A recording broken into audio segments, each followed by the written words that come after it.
Good evening. Sharia judicial institutions in Sarawak must be more agile and adaptive in facing the challenges of the digital era without compromising the principles of judicial independence and justice.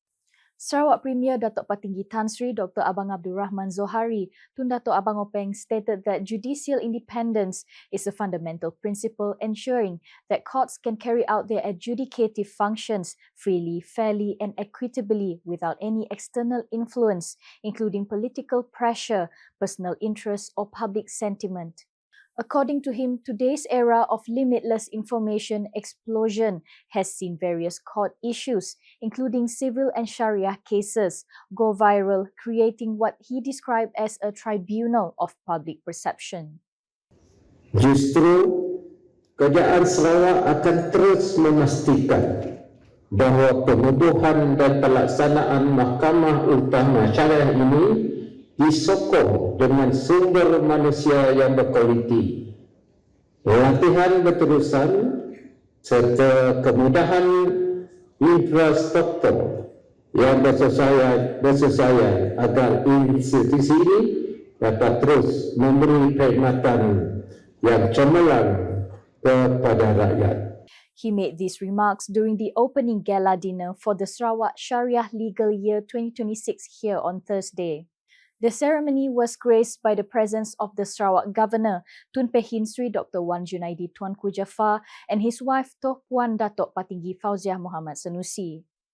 Datuk Patinggi Abang Zohari emphasized that decisions made independently and based on hukum syara, Islamic law and the rule of law will serve as an essential foundation in strengthening the people's confidence in the credibility of the Sharia court as a professional institution of integrity.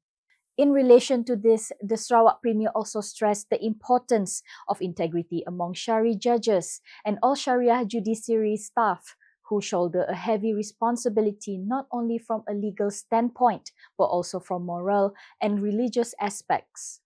He expressed confidence that the Sharia judicial and legal system in Sarawak will continue to maintain high standards of integrity, remain free from external influence and hold fast to the principles of justice and trust. In the meantime, the establishment of the Sarawak Sharia Principal Court as the fourth level in the Sharia court hierarchy is a strategic move by the Sarawak government to strengthen the state's Sharia judicial and legal system. Datuk Patinggi Abang Zohari stated that the court's establishment serves as a strategic step to improve the Sharia judicial governance system, provide justice to affected parties and bolster the Muslim community's confidence in the Sharia justice system.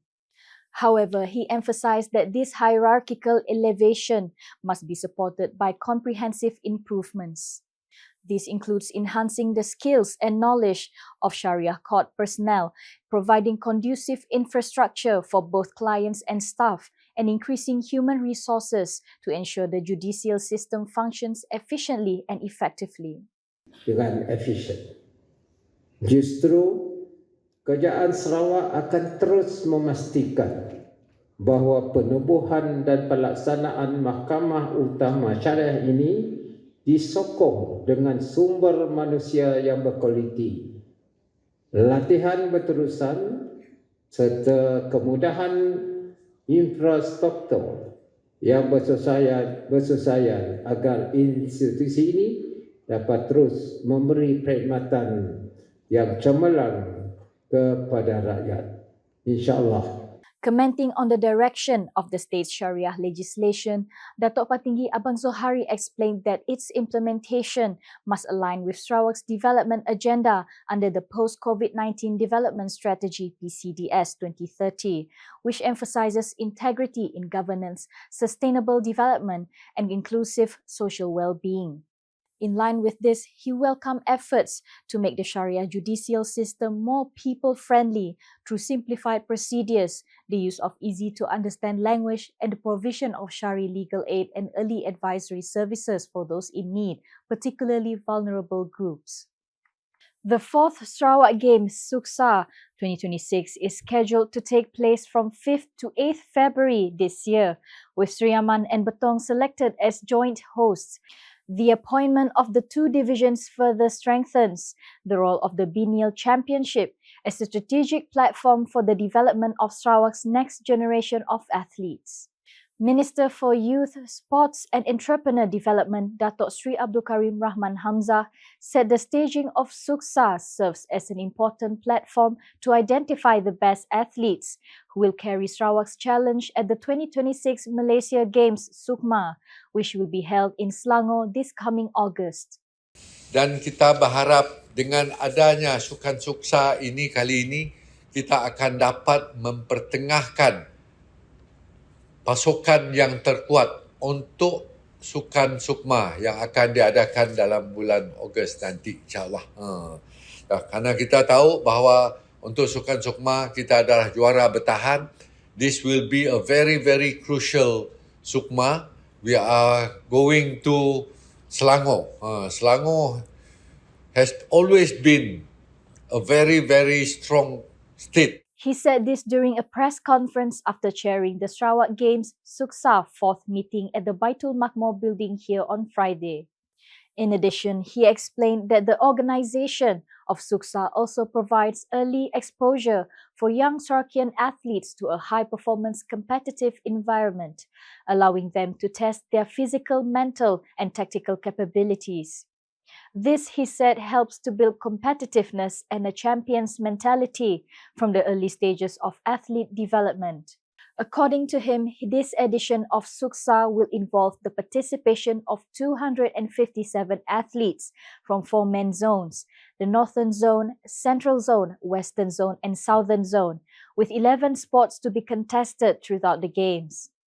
Akan dipertandingkan untuk SUKSAR kali ini 11 jenis sukan, antaranya adalah angkat berat, berbasikal ada 2, mountain bike dan juga lebuh raya, bola jaring, bola keranjang, karate, pingpong, petong, sepak takraw, softball, taekwondo dan tinju. Untuk bahagian betong akan diadakan 4 acara sukan, antaranya angkat berat, berbasikal, bola jaring dan taekwondo. Dan untuk bahagian Seri Aman akan diadakan bola keranjang, ada 5 sukan, bola keranjang, petong, pingpong, softball dan juga tinju. Keseluruhan untuk lubuk hantu ada 2 lagi, sepak takraw dan juga karate. A total of 105 gold medals, 105 silver medals and 135 bronze medals will be up for grabs, making the championship a competitive and meaningful arena for measuring the performance levels of Sarawak's young athletes. The opening ceremony of SUKSAR 4th 2026 will be held on 4th February at 3 p.m. at the Tan Sri Dato' Amar Stephen Kalongningkan Sports Hall in Betong, and will be officiated by the Deputy Premier of Sarawak, Dato' Amar Douglas Ugah Embas. Meanwhile, the closing ceremony is scheduled for 8th February at 3:30 p.m. at the Indoor Stadium Sri Aman Sports Complex and is expected to be officiated by the Premier of Sarawak. The implementation of the National Education Plan 2026 to 2035, which stipulates that students enter school at the age of 6 and preschool education begins as early as 5 years old and is considered a reasonable step in strengthening the foundations of education and enabling early intervention to be implemented more effectively. Minister of Education, Innovation and Talent Development Datuk Sri Roland Sagah Wee In said the policy is under the jurisdiction of the federal government and was made based on the current needs of the country's education system. I think that it is very different. But I remember a long time ago, even before you were all born, when I was still small, also 6 years old, we go to school. 6 years old. That's during the British time. And so I think 6-year-old, no harm, especially nowadays. No reason why they cannot catch up. Because you send your children, even as babies, to play school, isn't it? There they will mix with people. They learn how to mix.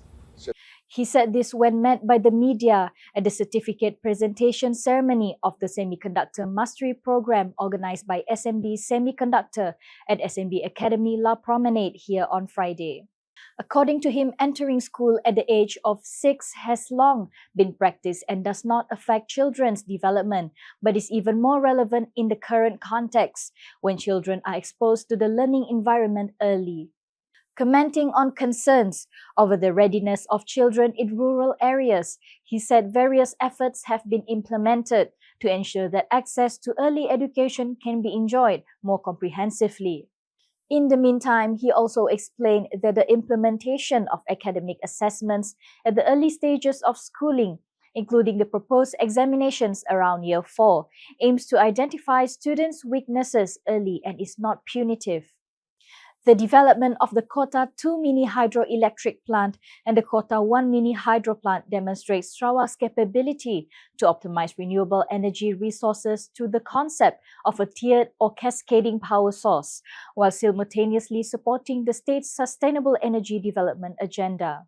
Sarawak Energy Vice President Hydro Johnny Wong said the cascading power source concept, a system in which water used to generate electricity at one plant is reused downstream to produce additional power, is one of the key pillars of Sarawak's renewable energy agenda, in line with the state's government's aspiration to develop an energy system that is sustainable, resilient, and environmentally friendly. He added that looking ahead to 2035, more projects of this nature are planned to ensure the stability of electricity supply and to reduce reliance on fuel-based generation, such as diesel. In Kota 1, you can see that this is two different, but they are cascaded. So what happened is that whatever water that being used by Kota 2 is being reused again in Kota 1. And this is what we say about cascading power sources. This is a very good example of it. It doesn't. He was speaking to the media during a media familiarization trip at the Kota 2 mini hydroelectric plant here on Friday. Meanwhile, Johnny explained that this approach has minimal impact on the environment as it does not involve the construction of large dams and relies solely on the river's natural flow. We say that minimal impact to the environment. And in terms of operation, I think it's what my colleague is saying. It's going to be, in the long term, it's going to be lesser compared to all these turbo fuel mechanism. So hydropower, as you know, that there is, in terms of for the Sarawak government commitment, we wanted to maintain 60% renewable energy. And cascading power source is part of this renewable energy agenda. And for the next 2035, we will create more of this CPS. He also stressed that hydropower remains one of the core pillars of the Sarawak government's commitment to ensuring that 60% of the state's energy mix comes from renewable sources. And that's the English edition with me, Melinda Peter. More news can be found in our official portal ukas.sarawak.gov.my and social media platforms, including Facebook and YouTube. We conclude this UKAS bulletin with coverage of the media familiarization trip program at the Kota 2 mini hydroelectric plant in Lawas on Friday. #Saluran Informasi Rakyat. Have a good night.